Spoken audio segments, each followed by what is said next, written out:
Hi again, everybody. Dan here, along with Susan, and welcome to Bingo Schmingo. And Bingo Schmingo is brought to you by ThemeDaze, DAZE, a new concept in senior activities and music performance for senior residents, senior residences, and for seniors at large. Susan, how are you doing? I'm doing great here in beautiful Vermont, sitting on my back deck, enjoying this beautiful weather before fall. Well, fall's beautiful, but before fall arrives and then winter. So I'm enjoying every moment outside. You're not showing off, are you? No, No? never. Look at that scene behind you. Unbelievable. Unbelievable. It's beautiful. For those who say they don't like Vermont, just look at that.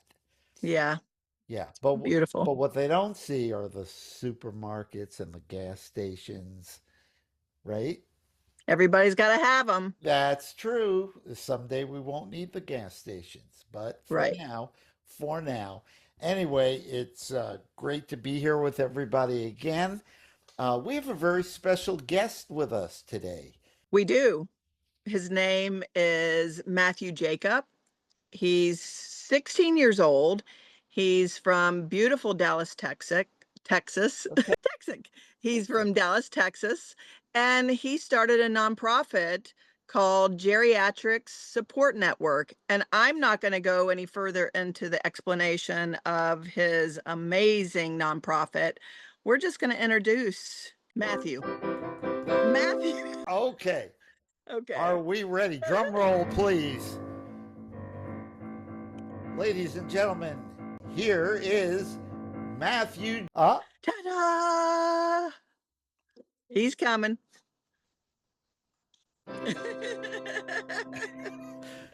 Hey, Matthew. Hi, Mr. Levine. Hi, Miss Scibetta. Thanks so Hi much for there. letting me on here. Oh, of course, we wouldn't keep you out. We wouldn't keep you off of this. We have loved getting to know you and talking to you, and you're a very, very special person. Thank And you. you're a young man with a heart and a soul, and very good person. Tell us first of all, you're in the Dallas Fort Worth area, correct? Yes. Is that where you were born? Yeah, I've lived there all my life. Wow, all 16 years of your life. Yeah, Unbelievable. Have you been to the East Coast at all? I think I've been once for a cousin's wedding to New Ah, York City. yes, yes. But New York City and Dallas are similar but different. Matthew, tell us, I'd like you to discuss a little bit about your nonprofit and how you thought of it and how it got started and what your goal is for that. Yeah. So I have lived with my grandparents my entire life. So I've always been surrounded by older adults. And because of that, I've been able to firsthand see both the joys and some of the challenges that come with aging. And that's where my passion for geriatrics started. And a lot of that passion has also come from other members of my family, especially my grandpa's sister, and she's a dementia patient. Even though she lives in another country, seeing what she and our family have gone through made me want to find a way to support older adults like her facing similar challenges, Wow. which made me decide to start my nonprofit, Geriatrics Support Network. And the first thing I did was I started volunteering at a local memory care community in my area, and I create activities for residents living with dementia. Honestly, every time I volunteer, it reminds me of my great aunt, and it feels really meaningful to be back and give back in that way. And that's why I decided to start my nonprofit. It's focused on providing as many resources as I can for older adults and also broader gerontology community. I tried to talk about some of the activities I do to help activity professionals who work in similar settings. And I've also recently started my scam prevention initiative, which we'll probably talk later in this episode. So when people ask where my passion came from, it really comes back to my family. The older adults in my life, many older adults in my family, have shaped who I am, and they're the reason I've become so passionate about finding ways to support and advocate for older adults. And what do they think? What do your family members think about all of this? They have they've always seen me as pretty loving, so they kind of saw me going down this kind of path, and they really enjoy that I'm doing this. I think that so many people your age are mostly into video games and, you know, winning in Grand Theft Auto or something like that. That's their goal. Which And there's not nothing wrong with that, but No, there is nothing wrong with that at all. But I find it unusual in a very positive yes, way yes, that I think you're the exception rather than the rule. And right. I think it's just phenomenal, actually, because I don't think the majority, this is my opinion, I don't think the majority of people your age are as principled as you are, Oh, which is, and to say that you've always felt that way, you're a person with compassion and empathy. And it's hard to find. You know what? Sometimes that's hard to find even among adults in this world. Sure. It really is. Perfect. Well, let's move. Thanks for the introduction, Matthew. Now, I'm looking at, the like topics we want to discuss today. And I think this one, as we roll right into the program, after hearing your purpose behind this nonprofit, which is so commendable. But one of the questions is helping residents through difficult moments. So, I mean, I can certainly speak on that, but how about we get your perspective on not just that challenge, but what do you do to help when you're volunteering to help an older adult get through these moments?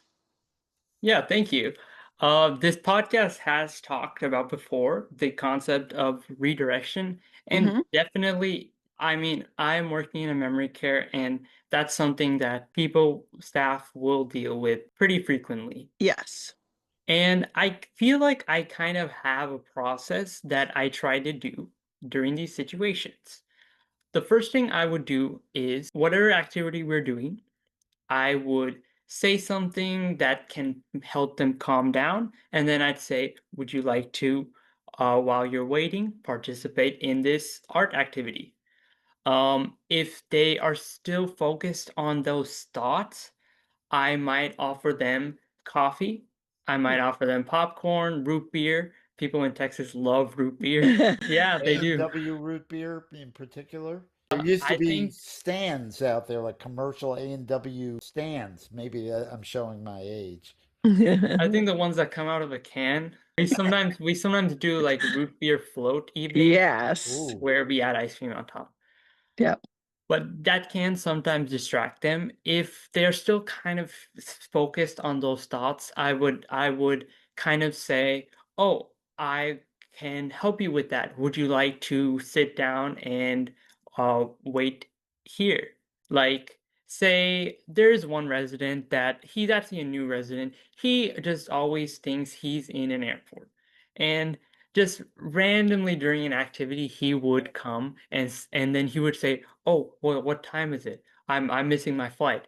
And he Yeah. said, "I lost my ticket." And then I would bring him to the room where he usually sits, and I would say, "Why don't you wait here? I'll go and I'll try and see where that lost ticket is. I'll Yep. make sure So you get on that you flight." go with it rather than try to redirect him into something else. Right. Yeah. Yeah. When I first started in this industry, I was brand new. I had volunteered just like you, Matthew. I had my grandmother who was in her 90s at that point. She was visiting a lot up here in Vermont from Georgia, and I fell in love with this woman at a senior center, and she had advanced stage dementia. And so I started working at Woodstock Terrace, and this amazing aide, her name's Mary Lou. I know she wouldn't mind me saying it. She said, if I could give you one piece of advice in this industry, especially with memory changed residents, is you go into their world, don't bring them into ours. Meaning, doesn't mean that we don't talk about our lives and our children and our parents and all that stuff, but when they reach down to the ground to pick up something, but there's nothing there, for us, we don't see it. For them, they do.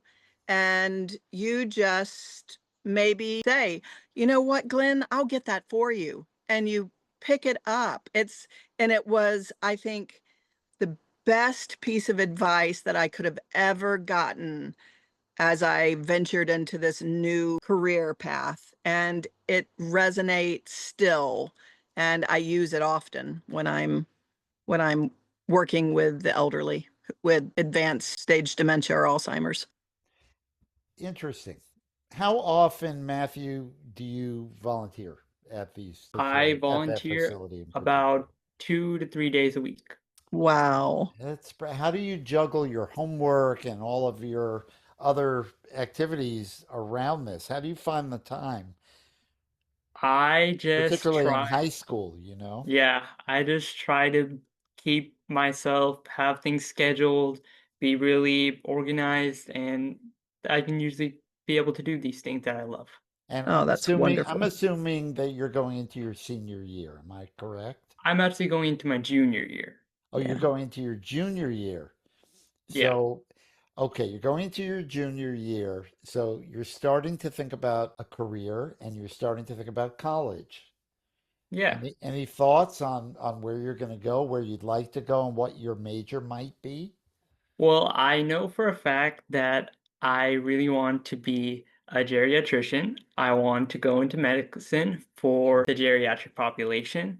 Yeah. And as the medical school process works, you first go to school for a bachelor's, you get a Yes. degree, and then Yeah. you apply to medical school, and Yeah. then there's some additional training after that. I am leaning kind of towards for undergraduate, I'm leaning to psychology majors because that will kind of teach me more about kind of the science behind people with dementia. And it will also prepare me for some of the stuff in medical school. Excellent. Yeah. Yeah. Wow. That's amazing that you already know where you want to go in life.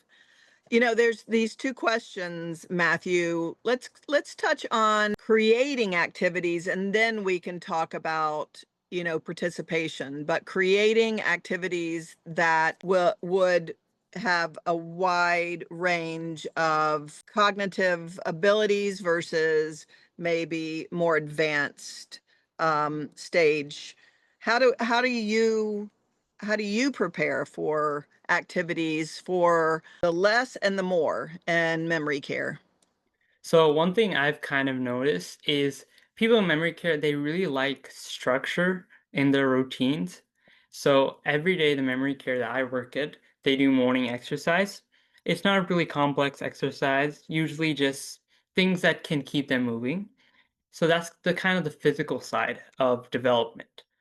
And right before lunch, we usually do a small brain games, and those are usually just to help them cognitively and right before they have their lunch. After lunch is when some of the bigger activities come. We go and come with arts and crafts. We might do some small gardening stuff. We've done scrapbooking. We've also got them to help create like some like easy to make like treats like beach themed cupcakes, even the Oh, root beer float, things like that. That's so wonderful. it And really all is. of those things you just talked about are sensorial. So with anyone, but especially people with memory change, sensorial activities help ignite. It could be a smell, it could be an apple pie, it could be a root beer float, it could be gardening. And those activities are so important because they do help bring out those long-term memories. Maybe Sally, you bring in an apple pie and the smell of that, she could start talking about her when she used to bake them for her children. It's lovely. And you're so right on all of those activities. They're so important to have the hands-on sensorial activities. So well done. Thank you. So, today's episode is brought to you by ThemeDaze, DAZE, and we're going to take a short break now for a word about Theme Days, and we'll be back in just a moment.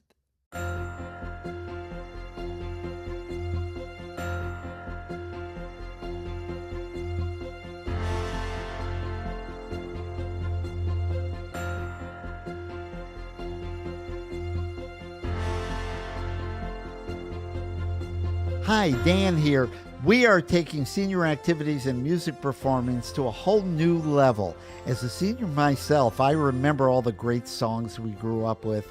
We're going to perform them online for you twice monthly with audience creative input based upon a different theme each month and activities that will dazzle you to go along with that theme. The price will surprise you. We know you're going to love it, and we look forward to having you with us.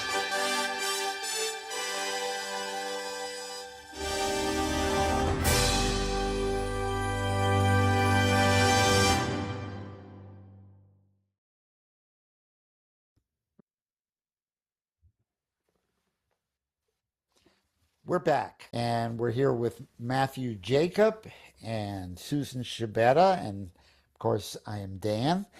And I'd like to ask you, Matthew, what do you think about when residents really are averse to doing the things that you're suggesting, when they rather sleep, or they say, "Oh, I just don't feel like doing this activity."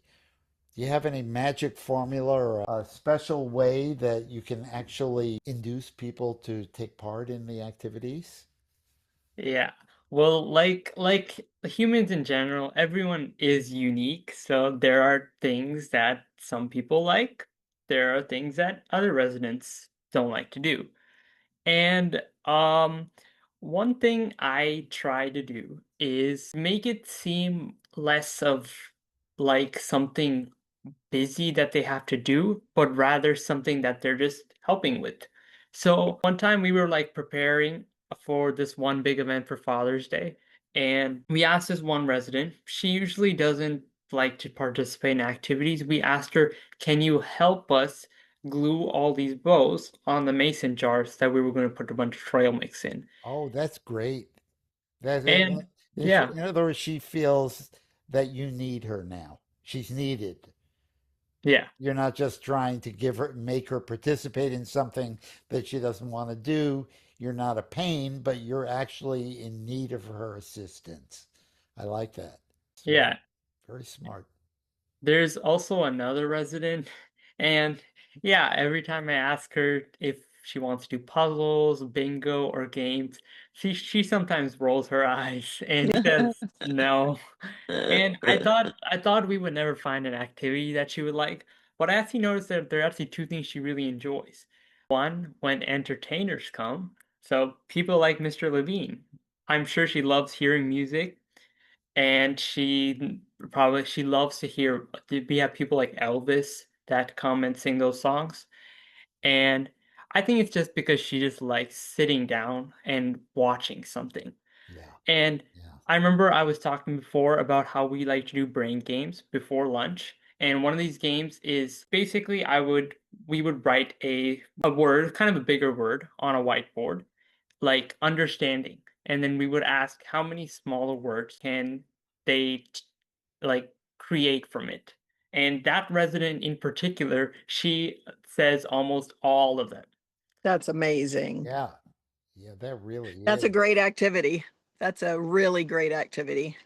You know, one of the ones I've done is I've taken different, not bananagram, maybe a little bit bigger pieces, and I'll put 5 of those pieces on the table, knowing that there's words that can be created. And again, like you said, the 5 to 6 letters. And this one resident with very advanced dementia could put every time I put the pieces in front of her, she could every time make the words. And it's profound when you find those things that work for these different residents because like you said, they're all individuals and have different wants and needs and likes. And We should honor that, definitely. But as Matthew was saying, the one common denominator, as I find that I have discovered, particularly being a pianist, is music is common to all. They all want Yes. music. Well, there's one woman who never shows up when I play because she feels that she doesn't. It's interesting. She feels that it's something that that's being used to help residents kind of use their minds, and she feels like she's being manipulated when she has to come down Oh, and hear music, oh, but all of the residents, particularly the place I was playing at yesterday, they all come up to me. We can't wait till you're here. You don't know what this does for us. And one lady came up to me and said, she's actually a nun. This is at a place called Our Lady of Providence in Burlington, Vermont. They're great residents. I've become friends with a lot of them. But this one lady in particular, she said, I realized something and I just figured it out. She said, when music is played for us, I almost go into a trance. And when I hear a particular piece of music, it puts me back in a different time, almost as if it were a dream. It oh, puts me back in a different time and a different place. I can feel the energy of what was going on then. I can feel the people who were with me. And it's the most wonderful thing. You hear songs, you hear pieces of music, and it's like sticking a needle in the brain where you're kind of activating a part of your brain that immediately connects to a time in your life that comes right absolutely, back to you, and it's absolutely. magic to them, and they can't wait for more music. It's really something. So I think That's it's very, very, unfortunate. very true. It's unfortunate when someone doesn't come to a concert. Yeah. One of the things I do, it's like I said in our last podcast, it's for me, it was always about the way I approached it.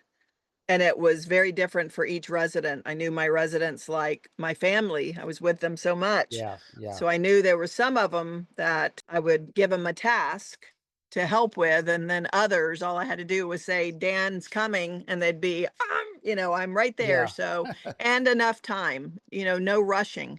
That's a yeah, big, yeah. big, big deal when you're dealing with anyone, but especially someone with memory change. It really is true. Um, so looking at the different facets of you volunteering, me working, Dan, you playing, family support. Let's talk about family support a little bit, Yeah, yeah, or Yeah. supporting family through this, difficult time. One thing that Mr. Levine actually mentioned in the last episode was working in activities is we're not being a babysitter. That's right. We're adapting to the residents' needs and creating an environment where they're both happy, engaged, and also safe. And this can sometimes be sad when the families can't come to visit. Right. So we are basically the family for the That's residents. right. it's That's that's very something. true. And That's something. that just, yeah, includes just making activities and adapting them to enjoy. That's why they all loved you, Susan. Every time I Well, go to the place where you used to be, I can feel how every time I mention your name, oh, they just, Susan, she was so wonderful, you well, know. I loved them They so and they much. love Michael too, Oh, who's there. absolutely. Michael's wonderful, but He is. they look back on you as well, and they remember your warmth and your Yeah, energy, and how you made them like family members. absolutely. Absolutely. And then, yeah, so that's some of the emotional side of this industry is it's inevitable that if you should, we as a professional in the industry, it was, in part of my training, we have to keep very there's there's it's not boundaries, but it's codes of conduct and and how to deal with families versus residents and staff. But I would always say, the biggest thing to this industry is if you love your job and you love these residents and you treat them like you would treat your grandparents or now my parents, Dan, your parents, your loved ones, then you're off to an amazing, amazing start. But that's the emotional side. Do you want to talk about that a little bit, Matthew? Yeah, I'd say dealing with residents that are bedridden, which is actually Yeah. unfortunately half of the patients that I see, is probably one of the saddest part of the job. And I'm still figuring out ways to build activities for residents that are bedridden. And something I'm actually thinking about is those like finger paint activities. I'm Mhm. thinking of the movie Up, right? Oh, yes. Yeah, the hot air balloon? I'm Yep. thinking of creating individual balloons with each of their fingerprints where Oh, yeah, Whoa, that's and a whoa. great Isn't idea. that fantastic? and we can hang it up in Neat. like the lobby and I'll write all their names on the balloons. Oh, that's such a Love great it. idea. I love Yeah, that. I'm gonna tell you this one thing. I had a resident that was bedridden and hospice was in, and we had gotten a big snowstorm, big, and she was in her bed and it was right next to the window. And so me and some of the residents decided we opened her blinds and we built a snowman right outside of her window. Nice. And this resident was still totally there, just was in this end stage. You would have thought we gave her $1 million. She was so excited and talked about that. You know what? Doing things with residents, like you said, Matthew, that are now in bed, it is so, so, so important, and also it gives the family such peace to know that we're spending time with them and when they can't be there. Um, well done. I love the Blue Night activity. I'm gonna have to mention that to some of my comrades and activities. I think that's a brilliant idea. Well, I think one of the biggest parts to your nonprofit, Matthew, that touched me and was something that was so scary as I worked in this industry and had residents come to me like crying that somebody had just texted them that Oh, this Norton antivirus, which was not, had charged their card $750 and they were in a just scam. They it were. was a scam. So let's touch on that as our ending subject, which is so so important. So tell us a little bit about that. Yeah, I first kind of also want to talk about my reason behind that. Just Perfect. earlier in the year, when I went out of the country to visit one of my grandmothers, I noticed that she's actually one of my older adult relatives. So she is online on the phone. I noticed that she does look at a lot of AI generated videos and misleading content that want them to comment on videos and send things. And that made me realize how vulnerable this can be, especially as AI can also create more and more things like this. So I spent this summer, I researched scams that target older adults and ways to prevent them, and I ended up creating the Shields Against Scam Toolkit, which is now part of my nonprofit's website. It's all free, just a lot of documents, checklists, posters, things that you might not know about scams. And something that was also helpful for me is I didn't even know myself as a child. How do you go to the Federal Trade Commission and report a scam? And it was Oh, even a helpful experience for me. wonderful. Yeah, I'm gonna have to look into that. yeah, you're educating me, Matthew, because I think we're all subject of we're all on the receiving end of scams. Yes, we are. Yes, we are. Go. And like memory care patients, it's not too much of an issue because they don't interact with Right. technology. Right. Right. But I am now in contact with some independent and assisted living facilities, and within the next few weeks, I'm planning on having scam prevention workshops. Oh, But that's I wonderful.